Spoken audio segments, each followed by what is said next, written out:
ceci, nous lisons ensemble au nom de Jésus, 1, 2, 3. Puis Dieu dit, faisons l'homme en notre image, selon notre ressemblance, qu'il domine sur les poissons de la mer, sur les oiseaux du ciel, sur le bétail et sur toute la terre, et sur tout le reptile qui rampe sur la terre.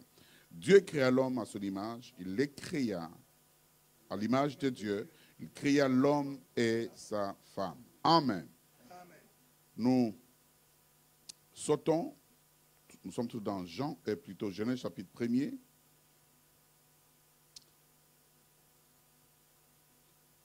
Verset 28, il est écrit, Dieu le bénit et Dieu leur dit, soyez féconds, multipliez, remplissez la terre, assujettissez-la et dominez sur les poissons de la mer, sur les oiseaux du ciel et sur tout animal qui se met sur la terre. Amen. Que Dieu bénisse sa parole. Asseyez-vous s'il vous plaît. Bénissons Dieu. Je voudrais bénir Dieu pour l'occasion qu'il me donne au travers de son ministre, cet homme de Dieu, le prophète, votre papa, le prophète Shimba Rufin. Alléluia. Un homme formidable. Un homme formidable, un homme que j'ai appris en qui je crois. Alléluia. Vous savez, en cette fin de temps, croire dans une personne, ce n'est pas donné à tout le monde. Il ne faut pas croire non plus dans n'importe qui. Et moi, je crois en lui. Alléluia. Je crois en lui parce que il a la chose de Dieu. Vous êtes bénis. Je crois en lui. Parce que je vois en lui la gloire de Dieu. Les projets qu'il a, ce n'est pas les projets que tout le monde a facilement pour l'œuvre de Dieu. L'amour qu'il a pour Dieu, à son âge, c'est l'amour qu'il faut même. La façon dont il se donne, il se poumonne, il fait des sacrifices énormes pour l'œuvre de Dieu. Et dans la sainteté, c'est le plus grand. Alléluia. Vraiment, prophète Rufin, que tu sois béni. Je suis fier de t'avoir sur mon carnet d'adresse et Dieu seul sait combien je ne me précipite pas d'avoir un grand carnet. Alléluia. Alléluia. Amen. Et je bénis Dieu d'être devant vous. Parce que vous êtes les personnes les plus bénies. Et Dieu avait voulu que ce soir vous soyez là. Pour pouvoir devenir encore plus responsable. J'ai appris à dire merci à Dieu dans chaque circonstance de ma vie. J'ai appris à dire à Dieu merci pour chaque chose de ma vie. Parce que si je crois que je suis devenu un enfant de Dieu, c'est que je crois que Dieu contrôle ma vie. Si Dieu contrôle ma vie, c'est que ce qui m'arrive, c'est que je vis et dans la volonté de Dieu. Alléluia. Je n'ai pas à me plaindre, aller accuser qui qu'il soit. Non, je dis, Dieu contrôle ma vie. Alléluia. Et quand vous marcherez comme ça, avec cette pensée dans la tête, vous irez trop loin. Vous commencerez à devenir quelqu'un.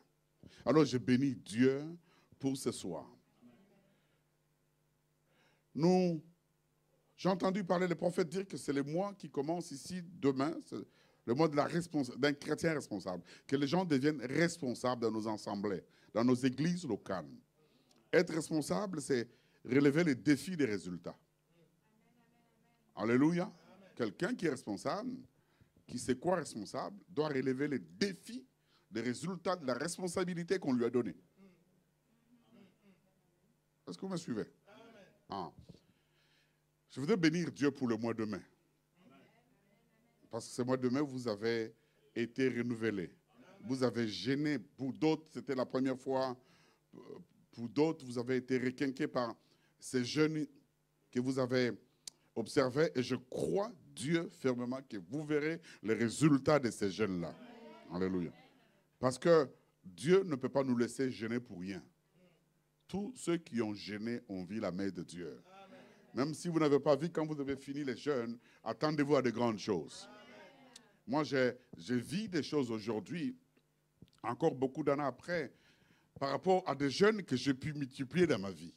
À un moment donné, j'ai fait un jeûne de 43 jours qui m'a laissé comme quelqu'un qui avait des kwashiorkor, je ne sais pas comment on dit ça ici. Et ces jeunes ne m'étaient pas destinés. Ces jeunes étaient destinés à mon responsable spirituel. Et il a refusé de jeûner. Je suis allé le voir, je lui ai dit, mais vieux, on a dit que tu dois jeûner. Tu te rappelles? Il dit, je ne jeûne pas. Toi, tu vas jeûner à ma place. Je me suis tapé un jeûne de 43 jours. C'était 40, moi j'ai rajouté 3 jours après. Alléluia. Et quand je suis arrivé au 21e jour, les gens ne me pointaient plus du doigt. Quand je passais, les gens me pointaient de leurs lèvres. 25e jour, le même responsable spirituel pour lequel je jeûnais, il m'a convoqué pour me dire, toi là, tu es en train de maigrir et les gens me disent que tu es malade. Écoute, ce n'est pas l'argent qui nous manque ici. On peut t'envoyer dans de très beaux hôpitaux. Dis-moi la vérité. Qu'est-ce que tu deviens maigrichon comme ça? J'ai dit, mais... Alors j'ai tenu ma tête, j'ai dit, mais tu as oublié que je suis en train de souffrir à cause de toi. C'est toi qui devrais jeûner à ma place ici. Et tu m'as imposé ces jeûnes. Ah, j'avais oublié. Il m'a mis la main sur la tête. Dans mon cœur, ça bouillonnait. J'ai dit, tu parles. Alléluia. J'ai dit, mais je jeûne pour lui. Il me traite maintenant d'être tombé malade. Et je vous dis que ces jeûnes, quand je les finis, avant même que je les finisse, je commence à avoir des résultats énormes. Et je vis des choses encore aujourd'hui par rapport à ces jeûnes. Ce n'était pas mon dernier, ça ne sera jamais mon dernier. Après ces jeûnes de 43 jours, j'ai tellement enchaîné de jeûnes. La vie d'un chrétien devait être une vie de jeûne et prière. Je vous ai dit ça la première fois ici. Et réjouissez-vous quand vous jeûnez. Réjouissez-vous quand on vous convoque dans des moments de jeûne d'ensemble. Réjouissez-vous quand vous-même vous décrétez des jeûnes chez vous. Regardez à Dieu. C'est le Dieu qui a le monopole des résultats. Moi, je ne fais pas pour que je voie les résultats. Je fais pour me rapprocher de Dieu. Dieu seul sait quand et comment il va le faire pour moi. Alléluia. Est-ce qu'on peut mettre plus de basse dans ce micro, s'il vous plaît?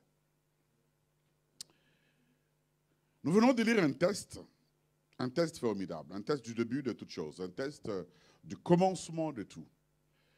Dieu crée l'homme à son image, à sa ressemblance, et Dieu dote cet homme de tout son pouvoir à lui. Il dit que l'homme nous ressemble, que l'homme devienne comme nous, que cet homme puisse dominer. Dieu ne crée pas l'homme pour que l'homme soit tout le temps un demandeur. Dieu ne crée pas l'homme pour que l'homme soit tout le temps en train de tendre les bras vers Dieu. Dieu dit, je t'ai créé comme moi, pour que tu fasses des choses que moi j'aurais dû faire si je ne t'avais pas créé. L'homme est l'émanation de la nature de Dieu. Alléluia. Et Dieu dit, créons l'homme à notre image, à notre ressemblance, qu'il domine.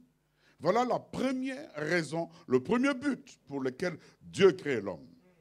Pourquoi? Parce que vous vous rendrez bien compte que l'homme est créé en dernier. Dieu a créé tout. Les animaux, les arbres, toutes les forêts, les savanes. Et puis Dieu crée l'homme après, pour que l'homme domine ces choses-là, contrôle ces choses-là, puisse assujettir sur ces choses, que l'homme soit le maître. Et c'est ainsi que l'homme a commencé sa vie sur la terre. L'homme a commencé sa vie comme étant un dominateur, un prince, quelqu'un qui était respecté par toutes les créatures. Et cela était ainsi. Alléluia. Et cela doit demeurer ainsi, parce que c'est la volonté de Dieu. Et l'homme a commencé à régner dans le jardin d'Éden où Dieu l'avait mis. Et quand l'homme, par exemple, ce sont des scènes que je m'imagine, je suis metteur en scène. Si j'avais beaucoup d'argent, je ferais des films chrétiens. Je suis metteur en scène biblique. Alléluia. Et j'imagine que quand l'homme s'est promené dans le jardin d'Éden et qu'au contour d'un arbre, il voyait une vipère, l'homme ne laissait pas la place à la vipère. C'est la vipère qui s'est déplacée. Parce que la vipère était en face de son dominateur. Alléluia, quelqu'un m'entend. Dans le jardin d'Éden, il pouvait se promener. Il se promenait pour aller admirer la beauté des fleurs, la beauté de fruits et autres choses. Mais dans ce jardin d'Éden, il y avait des animaux féroces. Il y avait des lions. Il y avait des rhinocéros. Il y avait des serpents venimeux comme des cobras. Alléluia. Et il était au milieu de ces créatures. Et quand il s'est promené au contour d'un arbre fruitier ou quoi, soit il avançait pour cueillir quelque chose ou une fleur, et la vipère était sur la fleur, la vipère bougeait. Parce qu'en face de la vipère était l'émanation de Dieu. Quelqu'un m'entend? Vous comprenez ces choses? L'homme a continué à vivre en tant que dominateur jusqu'au jour mauvais que je ne vais pas trop expliquer. Au jour noir, où lui-même, l'homme, a décidé de prendre le pouvoir que Dieu lui avait donné et de donner à Satan. Parce que l'homme dominait sur tout. L'homme dominait sur tout. L'ennemi ne pouvait pas l'avoir parce que l'homme avait la domination sur chaque créature de Dieu. Jusqu'au jour où lui-même, par son propre chef, menti par l'ennemi de Dieu qui est Satan, qui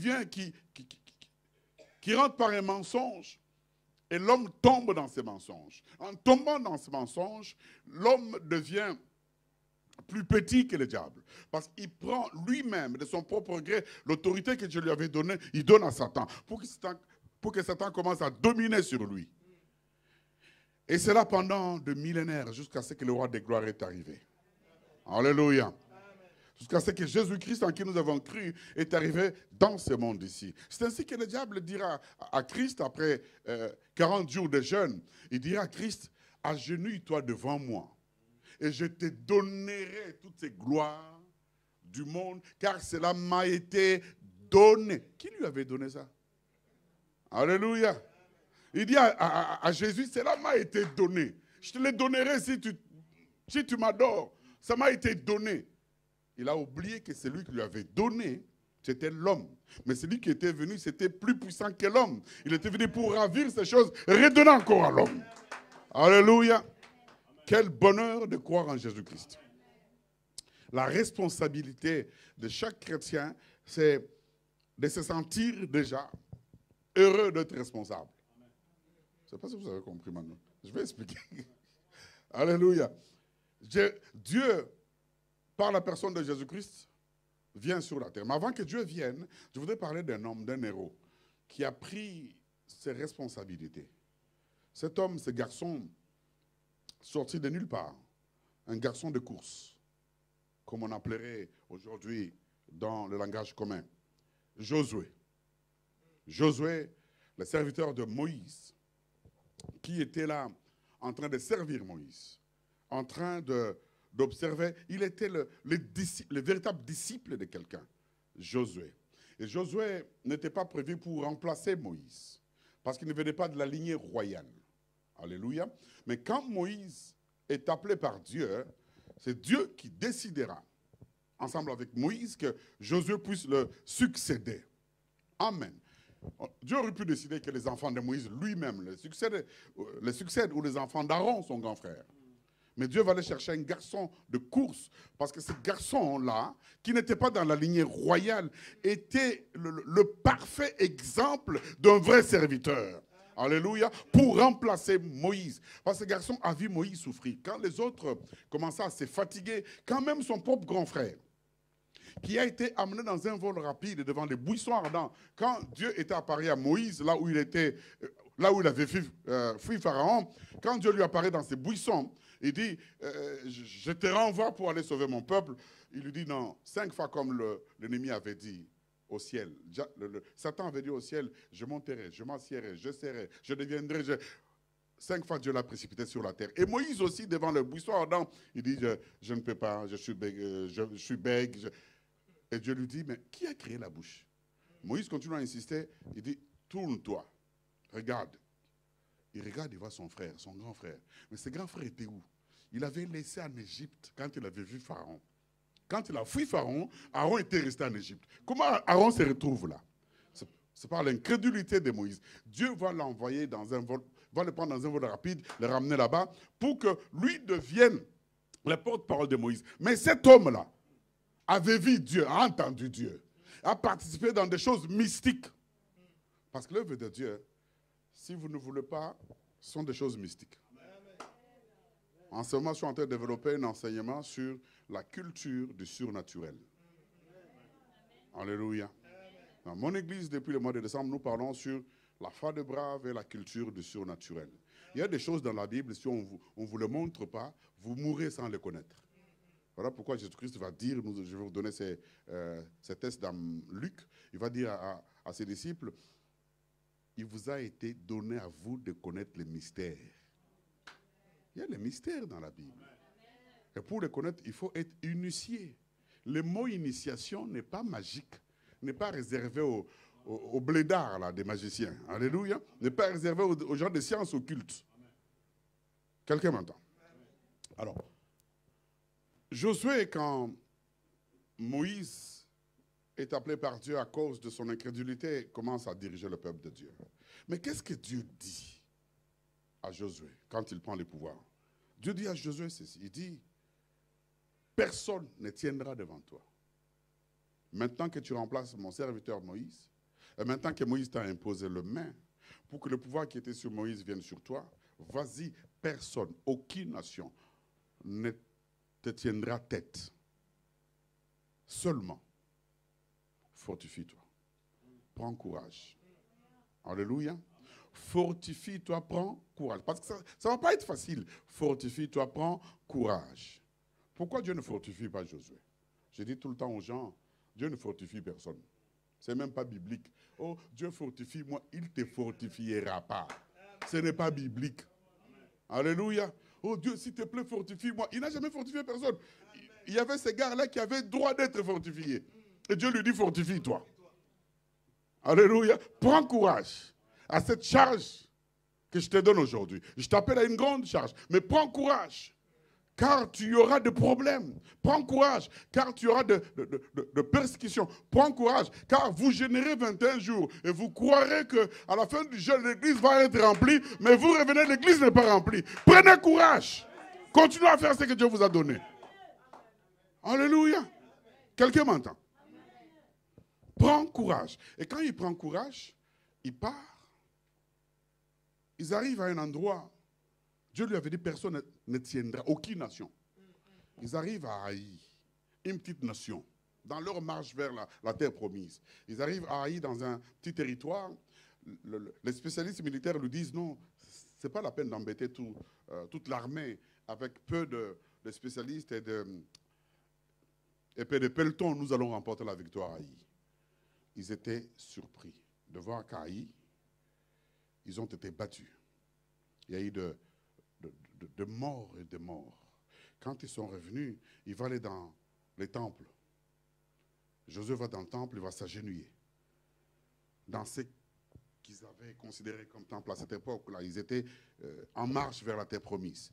Il va s'agenouiller devant la présence de Dieu. Il dit, mais Seigneur, qu'est-ce qui est arrivé? Tu nous avais dit ceci, tu nous avais dit cela, tu nous avais dit cela. Tu avais dit que personne ne tiendra. Mais regarde, aujourd'hui, on nous a battus à Haï et tout. Au lieu que Dieu le fortifie, lui dise autre chose, Dieu lui dit, mets-toi debout, get up. Alléluia. Mets-toi debout. Mais Seigneur, je vais mettre debout, moi je suis en train de te prier. Il dit, mets-toi debout, Israël a péché. Vas-y. Avant cette étape, quand le peuple devenait incrédule, il est revenu encore. Avant qu'on arrive à Haï, il dit, Seigneur, je me rends compte que Moïse est mort par erreur. Ces gens sont durs. Ces gens sont compliqués. Ils n'écoutent pas trop. Et Dieu le gronde. Le verset dans Josué 1, verset 9 là, c'est un texte où Dieu n'est pas content. Alléluia. C'est un texte où Dieu n'est pas content. Il s'adresse à Josué. Vraiment, il n'était pas content. Il dit à Josué ceci. Ne t'ai-je pas dit? Alléluia. Ne t'avais-je pas dit? C'est pas du nouveau ça. Je t'avais dit fortifie-toi. Mais lui il vient, il se plaît. Seigneur, regarde. Ne t'avais-je pas dit fortifie-toi? Allez, regarde, prends courage. Vas-y. Cela a sonné dans la tête de Josué. Il dit, mais chaque fois que je viens vers lui, il me réprimande, il me reprend. Qu'est-ce qui se passe? Il comprend qu'il doit croire à l'appel de Dieu et prendre toutes les responsabilités qu'incombait cet appel. Quelqu'un m'entend? Je dois croire à toutes ces choses qui entourent mon appel maintenant. L'appel incombe beaucoup de choses. Dans l'appel, il y a l'autorité. Dans l'appel, il y a la supériorité sur les éléments. Alléluia. Parce que Dieu lui dit, ne t'avais-je pas dit, tu prends courage, vas-y. Et quand ils arrivent maintenant à Gabaon, ils arrivent à Gabaon, une guerre éclate. Parce qu'il fallait qu'ils passent. On leur ferme le passage. La guerre est là. Ils se battent pendant toute la journée. Ils se rendent compte que la guerre va continuer toute la nuit. Mais ils se disent que nous ne connaissons pas les ravins, les versants et les territoires de Gabaon. Si la nuit tombait, ces gens auront la supériorité sur nous. On ne pourra pas trop nous battre. Il va se renseigner auprès de spécialistes militaires qui tenaient d'autres la bourse en disant, est-ce que nous avons suffisamment d'argent pour acheter de lampadaires, pour éclairer les combats la nuit? Même quand bien même on en aurait, ça ne sera pas suffisant pour que nous puissions nous battre avec ces gens sans le soleil. Alléluia. Regardez ce qui suit. Josué ne va pas aller demander la permission à Dieu. Parce que Dieu lui avait dit, fortifie-toi. Prends courage. Je t'appelle, je te donne la responsabilité de prendre des décisions. De donner forme à ce qui n'a pas de forme. Josué, il s'est dit, mais Dieu, quand il a créé le soleil, la lune et les étoiles, il leur avait dit de ne pas s'arrêter. Ça, c'est l'ordre de Dieu. Dieu, quand il crée les étoiles, le soleil et la lune, il dit, personne ne vous arrêtera. Vous sortirez à telle période dans tel continent. Dans l'autre continent, les gens croiront que vous vous endormez, mais vous serez en train de servir dans un autre continent. Rien ne t'arrêtera. Et Josué connaissait cela.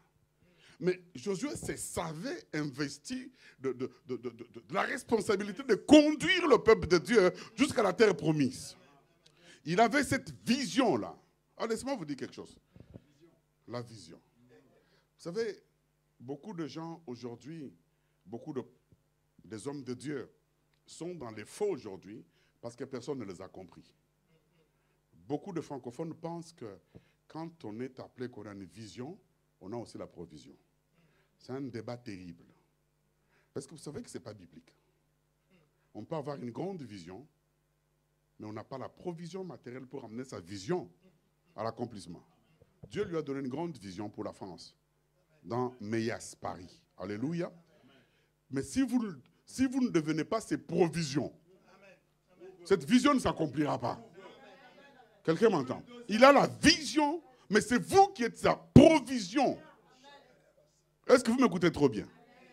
Un visionnaire n'a pas de provision. Aujourd'hui, il y a trop de faux slogans. Oh, mais il dit qu'il a une grande vision. C'est la vision. Mais il a la provision, non? Parce que Dieu donne une vision, il donne la provision. Faux, archi faux. Ce n'est ni spirituel, ni ministériel.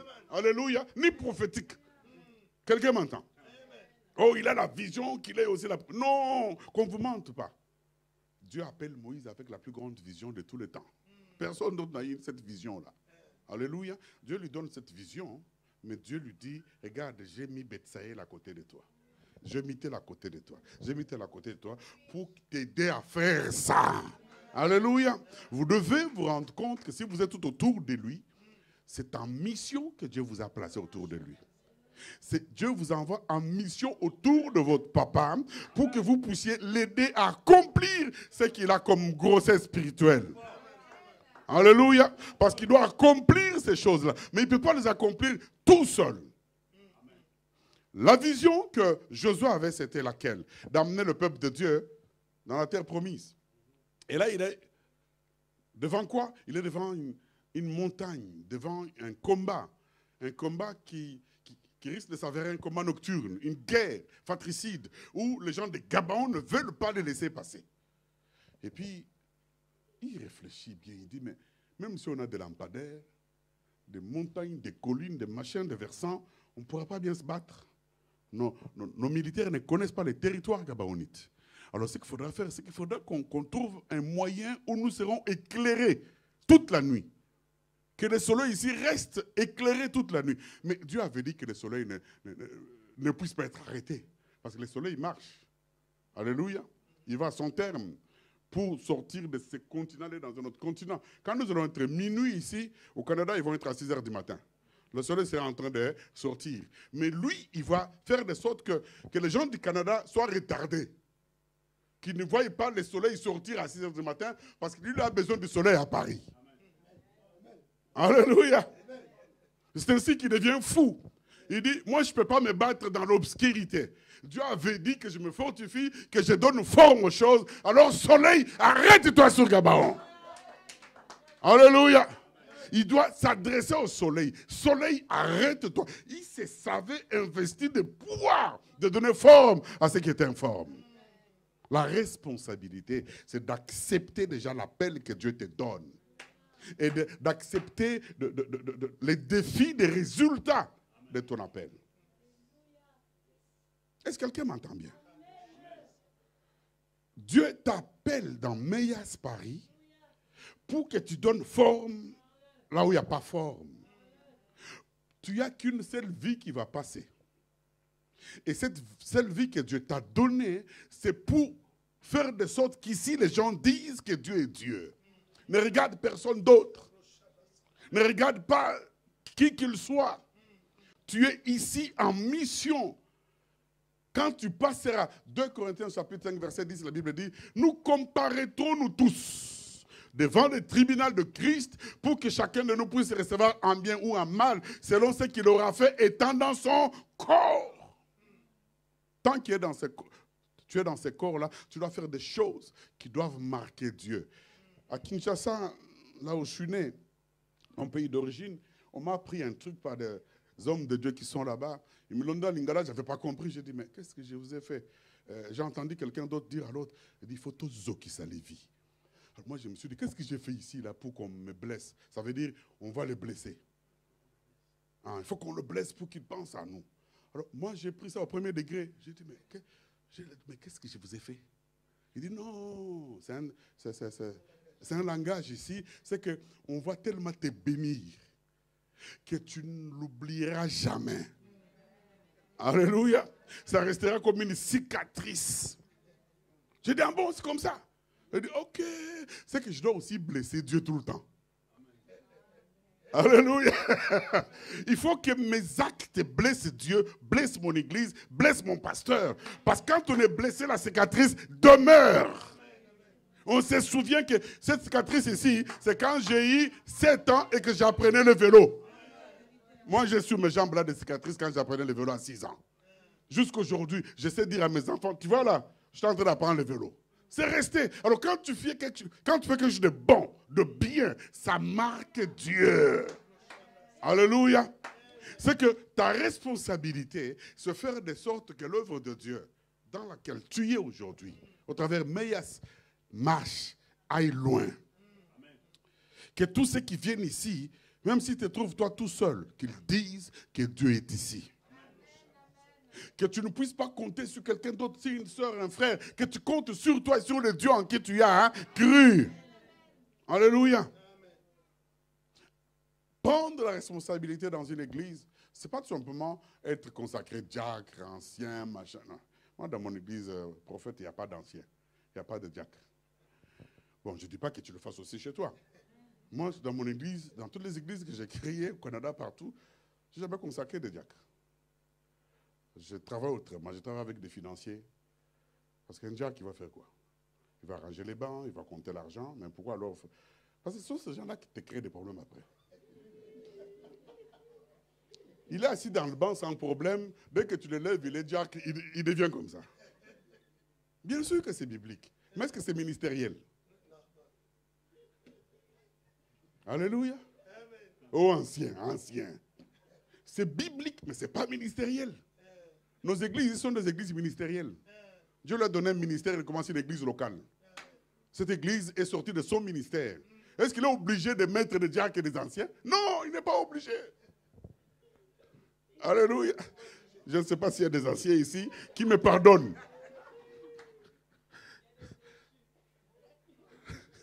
Qu'il me pardonne. Seigneur, je ne t'ai pas venu dire ça. Il crée des problèmes, ces gens-là. Il était inconnu. Frère comme tout le monde. Je l'élève, il devient ancien, il commence à avoir un œil partout. Il commence à prendre 2, 3 pièces. Ta vie, hein? Non, on ne comprend plus rien, on ne sait même pas comment. Mais tu étais qui avant? Alléluia. Tu étais qui avant? Rien. Tu étais un frère, tu étais une soeur. C'est moi qui t'ai élevé. Ce n'est pas Dieu qui est descendu avec une barbe et une soutane pour t'élever. C'est moi qui t'ai élevé. Que tu le veuilles ou pas. Que tu dises, oh, c'est Dieu qui nous appelle. Est-ce que ta fille Dieu descendre t'appeler? Oh, Dieu nous appelle, nous tous. Non. Nous représentons Dieu sur la terre. Si je vois ses frères ici, je dis que ce frère, il est bon, il est bien et tout et tout. Et puis, je dis, ce frère, si on va faire de lui un ancien. Un mois après qu'il soit ancien, il devient aussi comme ça. Quand je ne suis pas là, il vient venir s'asseoir là-bas. Oh, mon gars.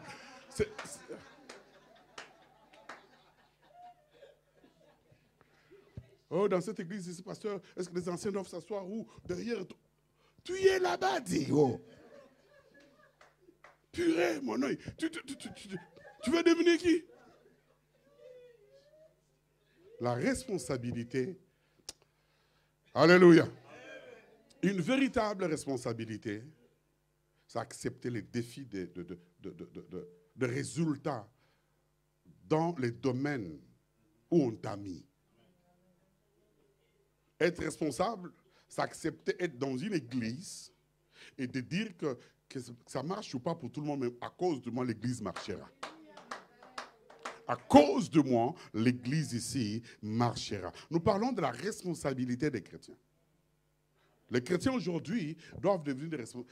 Pour devenir responsable, déjà au départ, il faut croire en ce qu'on est devenu. Parce qu'on parle des chrétiens. On ne naît pas chrétien, on le devient. Alléluia. On le devient en acceptant Jésus comme son Seigneur et son Sauveur. Et d'ailleurs, on n'est pas obligé de rester au niveau des chrétiens. Nous devons tout faire pour arriver au niveau des disciples. Parce que quand on devient disciple déjà, c'est qu'on ne peut plus être détourné par qui qu'il soit. Et quand on devient disciple, on sait en qui on a cru, on sait pourquoi on est là. On est pourquoi Dieu nous laisse sur la terre. C'est pour faire son œuvre. On s'attache réellement. Alléluia. Et on a quelques signes d'un vrai disciple, c'est la loyauté.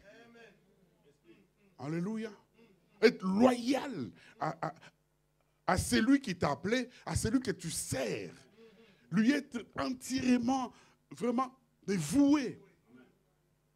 Et s'est réveillé pour dire, vous savez, j'ai donné un exemple d'une domestique qu'on avait chez nous au Congo. Un jour, je trouvais le domestique en train de manger. Alors que je savais que moi, j'étais sorti, je viens d'arriver, mon épouse n'avait pas mangé. Mais comment une domestique peut manger avant sa patronne? Ça ne fait pas ça. Un disciple ne peut pas manger avant son maître. Un disciple ne peut pas être satisfait avant que son maître soit satisfait. Quand on devient disciple dans une église, c'est qu'on cherche le bien de cette église-là. Jusqu'à ce que sa délivrance paraisse comme l'aurore, là on peut être content et se réjouir d'avoir été un bon disciple. Croire en son appel.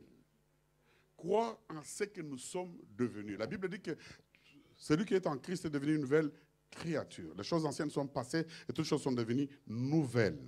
Déjà, croire en ce que nous sommes devenus. Beaucoup de chrétiens ne vivent pas le miracle, la grandeur, la gloire de Dieu parce qu'ils croient toujours pas en ce qu'ils sont devenus. Ils tremblent toujours leur ancienne nature. Ils oublient qu'à un moment donné de leur vie, Christ est venu dans leur vie. Ils ont fait un changement radical. Ils ont accepté Christ et Christ maintenant vit en eux. Ils ne peuvent plus vivre les choses qu'ils avaient déjà jetées ou vomies dans le temps. Vous savez, il y a une question que je n'arrive pas à poser dans les églises d'autrui, même chez moi. Ah! Alléluia. Vous savez souvent, vous connaissez vous tous que les dons appartiennent au Saint-Esprit, non? Les 9 dons, n'est-ce pas? Miracle, guérison, foi, parole de connaissance, prophétie et tout. Alors moi, je ne pose pas la question selon laquelle, qui a le Saint-Esprit ici pour que les gens lèvent la main? Je ne pose pas ça. Parce que vous allez voir que les gens vont poser, tous vont vont lever leurs mains. Maintenant, rétorquez avec une autre question. Mais quel don tu as? Les gens vont commencer à se cacher. Parce qu'ils ne savent pas les dons qu'ils ont. Et pourtant, ils croient qu'ils ont le Saint-Esprit. Comment tu peux croire que tu as le Saint-Esprit et tu ne connais pas les dons spirituels que toi tu as? Alléluia. Oh, moi j'ai le Saint-Esprit, je parle en langue. Mais quel don tu as? Il y a 3 types de dons. Oui, oui. Les dons de puissance, les dons de communication. Mais tu as lesquels? Il y a le don de miracle. Est-ce que tu fais des miracles? Il y a le don de guérison. Est-ce que tu guéris les gens? Il y a le don d'interprétation. Est-ce que tu interprètes les langues? Il y a le don de parole de connaissance. Est-ce que tu donnes des paroles de connaissance? Mais comment tu peux croire que tu as le Saint-Esprit? Parce que le Saint-Esprit donne toutes ces choses-là. C'est une question que je ne pose pas. Et c'est la question, c'est la chose qui a fait que je devienne ce que je suis devenu quand je me suis converti. J'ai eu la grâce d'être converti à une époque où on se disait, nous devons voir Dieu. Et les gens qui m'ont aidé à me convertir, beaucoup sont devenus pasteurs. Il y a un qui est déjà mort, qui est mort en Afrique du Sud. Il y a longtemps, ils m'ont dit, tout celui qui croit en Jésus-Christ, comme Jésus le dit dans Luc 10, voici, je vous ai donné le pouvoir de marcher sur les serpents et sur les scorpions et sur toute la puissance de l'ennemi. Et rien ne pourra vous nuire. Quand est-ce que Dieu nous le donne? Quand nous recevons l'Esprit de Dieu en nous. Quand l'Esprit de Dieu vient vivre en nous, nous devenons plus puissants, plus que ce qu'Adam et Ève étaient avant. Je vous ai dit qu'Adam et Ève, le serpent le fouillait, non? Et quand nous recevons Jésus-Christ, nous redevenons comme les anciens Adam. Alléluia. Et le monde doit nous regarder avec un autre regard. Et nous, nous devons croire à ce que nous sommes devenus pour que nous vivions cela. C'est que le Saint-Esprit, quand on dit que le Saint-Esprit a moi l'espérance de la gloire, on dit Jésus-Christ à moi, n'est-ce pas? Mais si Jésus vit en moi, il vit par sa puissance, il vit par sa force. C'est que je ne dois pas me contenter d'être sopeka, sombelanga, kabelanga. Donne-moi, donne-moi, donne-moi. Dis-moi, des fois j'ai horreur quand j'entends les chrétiens prier. Des fois j'ai envie de vomir. Du matin au soir, ils demandent des choses à Dieu. Du matin au soir, mais quand est-ce que vous allez faire des choses pour Dieu? Dieu donne-moi, Dieu donne-moi, Dieu donne-moi. Mais Dieu vous a envoyé sur la terre pour que vous puissiez donner forme. Alléluia. Donner forme à des choses. Dominer sur des situations. Faire de sorte que le monde dise que Dieu est Dieu au travers de vous. C'est ça être responsable.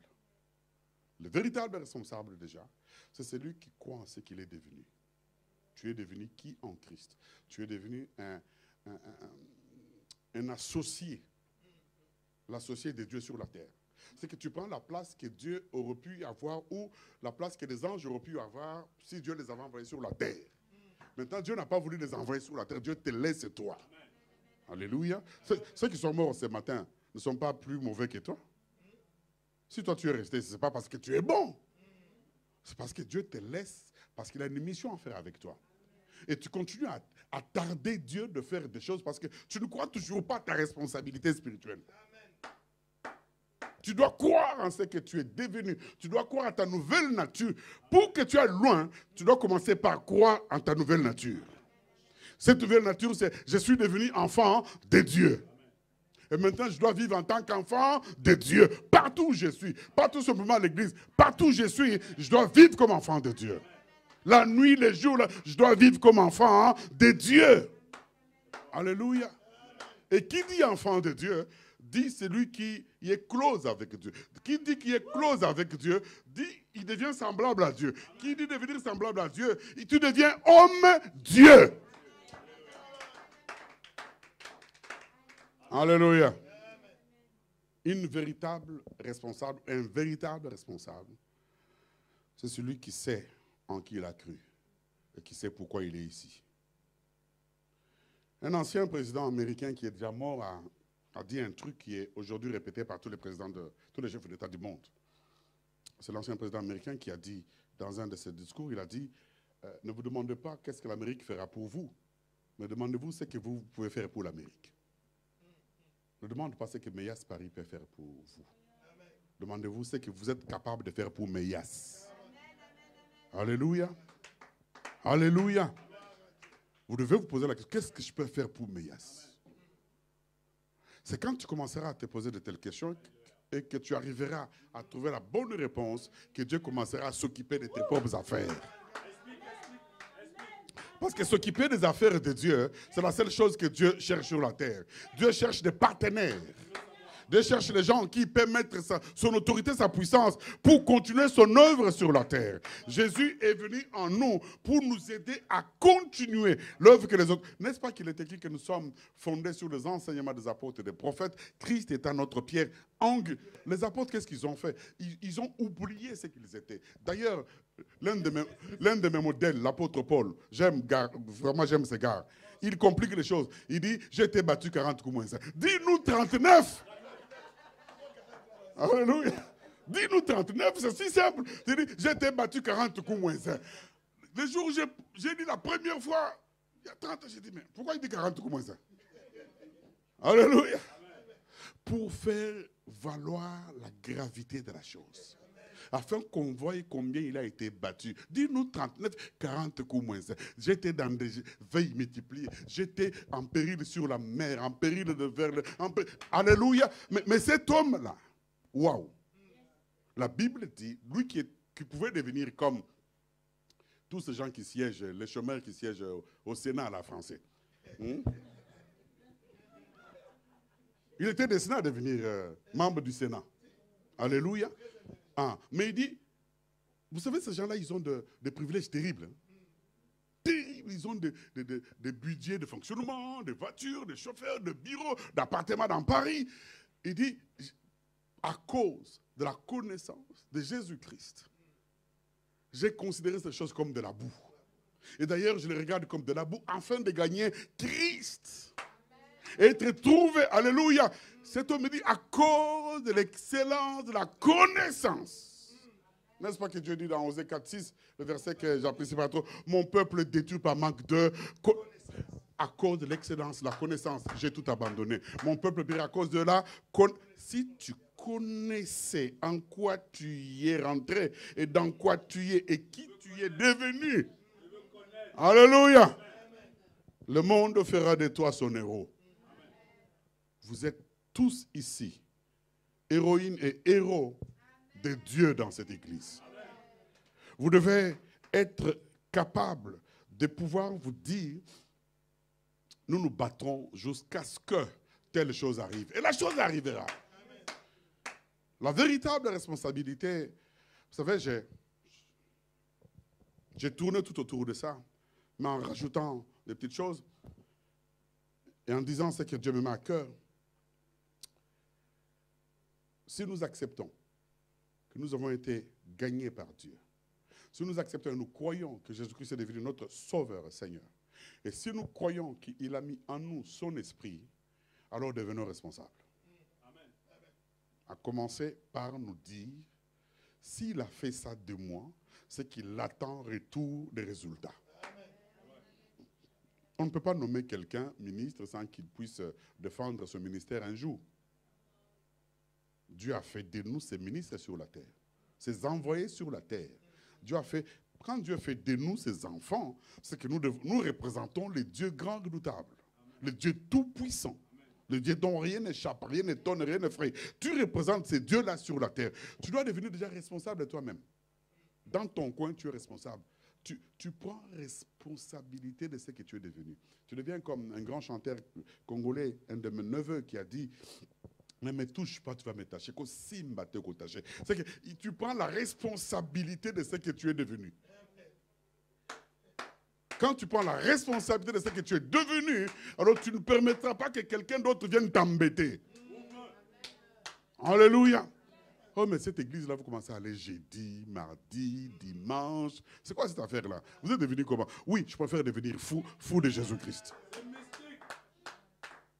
J'y vais parce que je vais apprendre à connaître.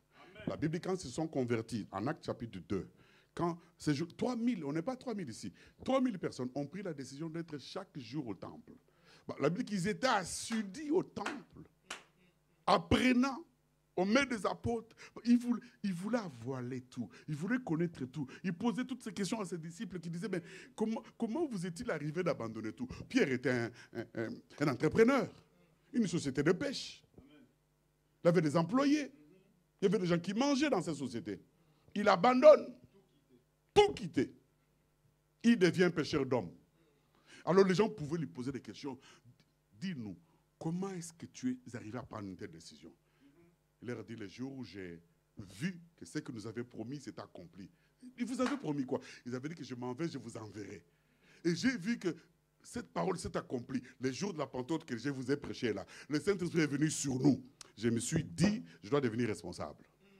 Parce que maintenant, j'ai reçu quelque chose de très grand que le monde n'a pas. Vis-à-vis du monde et de Dieu, je deviens responsable. Les gens doivent connaître au travers de moi la sagesse infiniment variée de Dieu. Les gens, au travers de moi, doivent dire que Dieu est réellement Dieu. Parce que je porte Dieu au travers de moi. Mon corps est le temple du Saint-Esprit. Voilà pourquoi je disais tout à l'heure qu'au Simba, ne me touche pas. Tu vas me tâcher. Alléluia.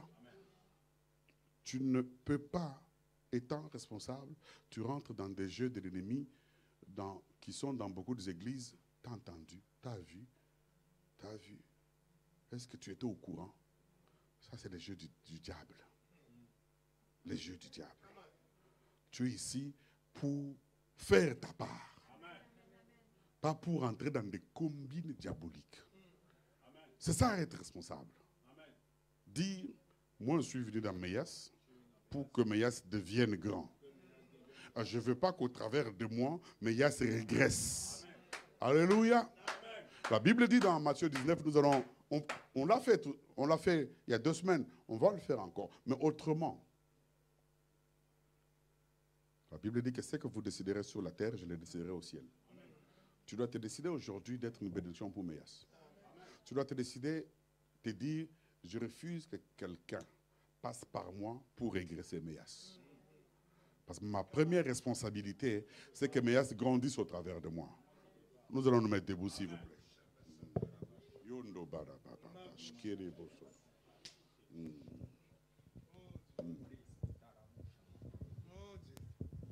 Être responsable, c'est déjà chercher le bien de Meyas.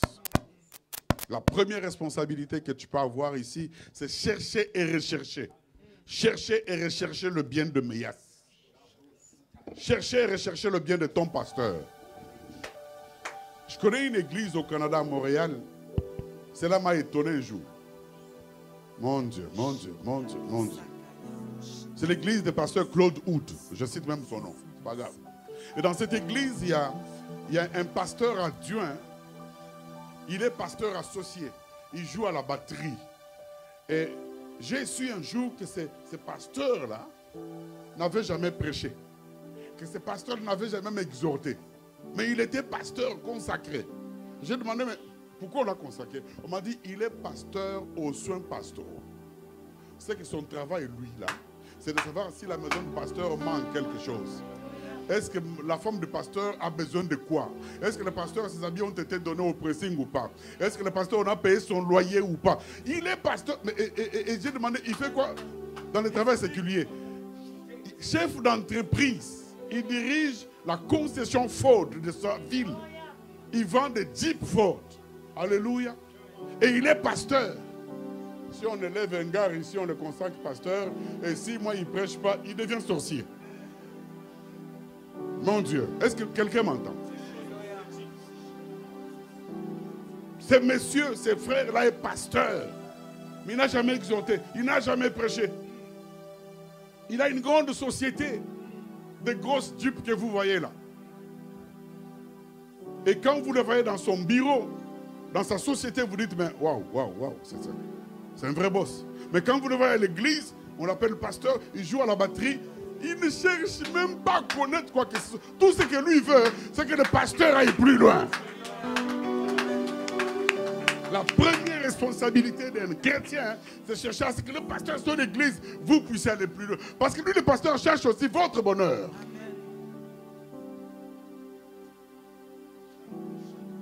J'ai décidé à être une bénédiction pour son église.